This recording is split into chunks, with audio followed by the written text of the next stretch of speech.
Sud Radio, 10h midi, Valérie Expert. Valérie Expert et Gérard Collard le vendredi, n'est-ce pas Gérard? Bonjour, libraire à Saint-Maur, La Griffe Noire. Que peut-on lire ce week-end? Qu'est-ce qu'on va acheter? Qu'est-ce qui vous a plu? J'ai découvert une dame, une dame. Alors, c'est pas l'auteur, hein. L'auteur, elle s'appelle Sally Koslow. Ça s'appelle L'autre côté du paradis de Lattès. Vous parliez dans le micro, Gérard. Oui, merci, voilà. C'est vrai. Il faut le baisser un petit peu parce que vous êtes un petit peu je suis déjà pas petit. Grand, donc voilà. Merci. Voilà. C'est agréable. Donc oui, alors c'est l'histoire c'est l'histoire du dernier amour de Scott Fitzgerald, c'est-à-dire que lui, il a été marié avec Zelda. Zelda, ça s'est mal terminé. Ouais. Elle est devenue folle. Ouais. Je crois qu'elle est morte brûlée dans sa chambre dans un hôpital psychiatrique, alors qu'elle avait beaucoup de talent. Hein. Et lui, il est sur le déclin. Il a plus de fric. Il boit. Ses copains l'ont largué comme Hemingway. Et il décide de faire des scénarios pour Hollywood. Et là, il va rencontrer cette femme. Alors cette femme, elle a une histoire. Rien que ça, c'est une histoire incroyable. C'est-à-dire qu'elle naît à Londres. Sa mère l'abandonne. Elle va vendre des brosses à dents, je vous passe tout. Voilà, c'est les États-Unis, elle va être importante à Hollywood, elle va lui apprendre un peu le métier, les ficelles du métier, mais elle va pas tout lui dire. Hein. Et c'est une histoire d'amour pendant 3 ans, ça va être très violent, très très fort. Mais elle a cette chose extraordinaire, c'est qu'elle va rester jusqu'au bout avec lui, c'est-à-dire qu'il va mourir d'une manière absolument lamentable, un peu abandonné de tout le monde, l'alcool, la dépression et tout. C'est à la fois Hollywood, à la fois la littérature. C'est le mélange des deux. Voilà, et puis comment c'est le déclin d'un homme qui est complètement bouffé par. Et puis cette femme qui est arrivée dans sa vie et dont on a pratiquement jamais entendu parler. Non, alors qu'à l'époque c'était une femme assez importante au niveau hollywoodien. Et c'est vraiment une découverte. Alors allez-y parce que ça se vend comme un roman. Ça se lit comme. Oui, c'est révélateur. Ça se lit comme un roman. C'est la vie de cette femme, la vie et puis la fin de la vie de Fitzgerald. Oui, c'est absolument. C'est à la fois terrifiant, super parce qu'elle va l'accompagner jusqu'au bout, et puis vous voyez la déchéance d'un génie parce que ce type était surdoué et puis il a été un peu bouffé aussi par le milieu, et puis l'époque changeait, il n'a pas su prendre, il n'avait pas de préhension sur cette époque, il a complètement, c'est vraiment c'est vraiment l'époque, c'est troublant, bouleversant, révoltant. Moi, c'est une grande découverte. Ça s'appelle L'autre côté du paradis. C'est Sally Koslow et c'est chez Lattès. Alors, on va passer à autre chose. Il vient de paraître, l'affaire Rose Keller, c'est Ludovic Miserol, c'est chez French Pulp. Ouais, alors ça c'est génial. Ils sont doués, parce que en fait, ils prennent des personnages à travers une héroïne. Elle s'appelle Rose. Hein. Alors Rose, elle a perdu son mari. On est à l'époque de Sade. Hein. Donc elle est au chômage. Elle fait des petits trucs. Elle est sur le Pont Neuf. Et puis tout d'un coup, il y a un type qui s'arrête dans un beau carrosse et qui lui propose de l'argent. Et alors elle lui dit, moi, je suis pas le genre que vous croyez. Mais il lui dit non, c'est pas pour ça. C'est pour faire le ménage dans ma maison de campagne. Elle est un peu naïve, la fille, donc le carrosse est beau, elle se dit pourquoi pas, elle se retrouve dans le carrosse et comme par hasard, le carrosse, il y a des rideaux en bois, tout se ferme, elle a un peu peur, mais lui dit non, c'est parce que je suis connue, nanana. Elle va se retrouver à la campagne et là, vous allez voir comment cette fille... c'est la déchéance, c'est ça dans toute son horreur. Elle est capturée, elle est réduite en esclavage. Il y a l'homme à tout faire de Sade qui participe, il y a des orgies là-dedans. Et vous avez cette fille qui est quand même relativement naïve, qui va se retrouver, qui est terrifiée, qui va se retrouver aux prises avec cet homme, avec ce qui va devenir Sade, avec tout le mythe qui s'entoure autour. Mais c'était pas un mythe. Et là, c'est très très bien cette collection, parce que ça remet tous ce que j'appelle des mythes au quotidien, avec des vrais gens, comment elles souffrent. Parce que c'est pas sur ça, il faut pas que les gens aient peur. Non, pas du tout. Il y a son ombre qui est là, mais c'est une histoire complètement à part. Il va profiter de cette fille, mais c'est surtout les réactions de cette fille. C'est comment, parce que les gens ont mythifié cet homme à travers son œuvre littéraire, mais quand on voit ce qu'il faisait au quotidien, c'était abominable. Et on voit comment cette femme qui est issue du peuple, elle va souffrir des monstruosités. Ça se lit, ça se dévore. En plus, c'est une époque. Et puis vous vous dites, c'est pas possible que, mais c'est très documenté en plus. Ah ouais. Et puis alors.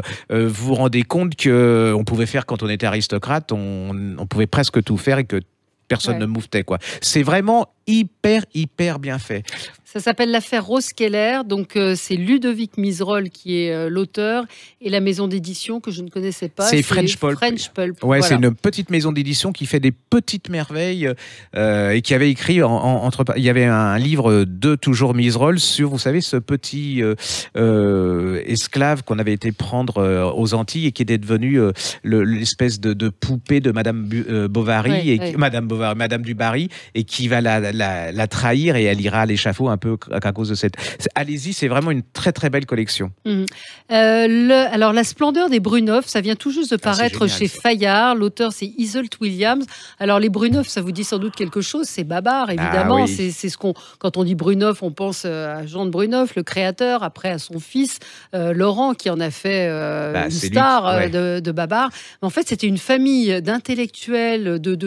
C'était une famille incroyablement créative. Moi, je suis en train de le lire. J'ai pas terminé, mais c'est passionnant parce qu'on découvre que le père, je crois que c'est le père, a créé le magazine Vogue. Enfin, était la tête du magazine Vogue. Le beau-frère, lui, a créé le magazine Vue avant le magazine Time Life, qui était un magazine de photos. Donc, c'est une famille d'intellectuels assez originale, mais en même temps dans son époque. Donc, c'est un portrait du siècle, en fait. Et le petit-fils, je crois que c'est l'arrière, vit encore, il a genre 90 ans, il pète le feu. C'est vraiment une famille incroyable. Hein. Mais c'est surtout une France créative, une France qui entreprend. C'est caché vraiment... derrière le côté Babar, créateur de Babar, alors que quand on va derrière, c'est autre chose. Quoi. C'est une il y a plein d'autres famille absolument incroyable. Je pense qu'on aura l'occasion d'y revenir. Ça s'appelle La splendeur des Bruneuf et l'auteur, c'est Iseult Williams et c'est chez Fayard. Moi, je vais vous parler de Étienne Barillier. Il a écrit dans Khartoum assiégé, c'est chez Phébus. Alors, c'est l'histoire de Khartoum, on est en 1800 et quelques 80, c'est le Soudan, c'est sous l'emprise des Anglais. Hein. Il y a un général, alors qui est hyper célèbre, qui s'appelle Charles Gordon, qui va devenir un héros de l'Empire britannique. Et alors, c'est très contemporain malgré tout parce que il y a des gens du coin qui décident, ça s'appelle des mahadistes, de se révolter contre les Anglais. Et qu'est-ce que c'était que ces mahadistes ? C'était des gens qui étaient des intégristes islamiques qui voulaient que l'islam pur, ce qu'ils appelaient l'islam pur, prenne le pouvoir et vire les Anglais. Tous les Anglais. Et là, les Anglais sont assiégés à Khartoum.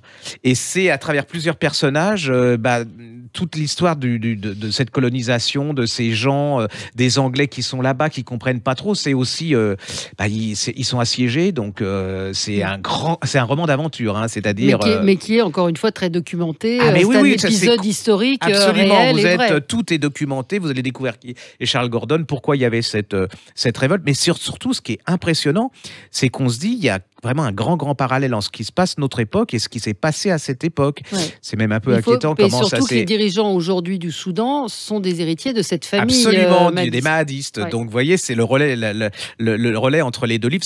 Mais c'est un vrai livre d'aventure, hein, une fois que vous êtes dedans. Je crois d'ailleurs qu'il y a un film qui a été tourné il y a quelques années, de genre 1950. Sur cet mais épisode. Allez-y, parce que, en plus, la couverture, je n'ai pas le livre là, parce que mais la couverture est super sympa. Ça se dévore et c'est vraiment une manière de redécouvrir l'histoire en se détendant. Allez-y, franchement, personne n'en parle. Moi, j'ai adoré. Oui, dans Khartoum assiégé, Étienne Barillier. Alors, et puis pour conclure, on parle de... Vous savez, on avait lancé cette collection qui s'appelle... Ah oui, Histoire du soir pour filles rebelles. Alors, vous avez des histoires de... Voilà. En fait, ce sont 100 femmes...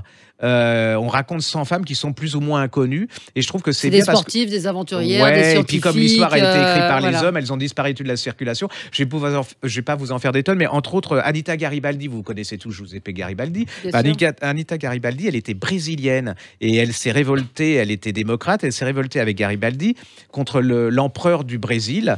Et elle va tomber amoureuse de Garibaldi. Vous allez voir comment elle va partir en Italie avec lui. C'est incroyable. Il y a plein de choses. Derrière chaque grand homme, il y a une femme, mais il y a aussi des femmes qui sont devant et dont on parle pas. Voilà, absolument. Mais il y a une escrimeuse, par exemple, hyper célèbre à son époque, qui va avoir une maladie, elle va perdre ses bras et elle va quand même continuer à être une escrimeuse. C'est des leçons de courage. Et là, on voit que les femmes, c'est bien. C'est une femme qui a traversé la Manche, la première femme à traverser la Manche à la nage dans les deux directions. On ne connaît pas son nom. Non, pas du tout. Florence Chadwick. Voilà, il y a plein de choses comme ça et je vous voyez les filles. C'est pour les filles et les garçons. Ouais, et les garçons, au ça leur contraire. prouve que les filles, c'est pas des. Il y a beaucoup de garçons qui sont pas capables de faire un quart de ce qui s'est passé là. Francesca Cavallo et Elena Favilli qui ont compilé, qui ont rassemblé Ouais. en fait.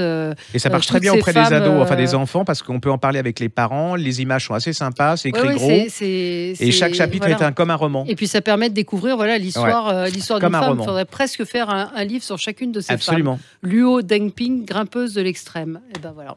Merci Gérard. C'est aux éditions Les Arènes, je précise ce livre, Absolument. Histoire du soir pour filles rebelles. Voilà. Et ben écoutez, merci. Et puis on se retrouve la semaine prochaine avec d'autres livres.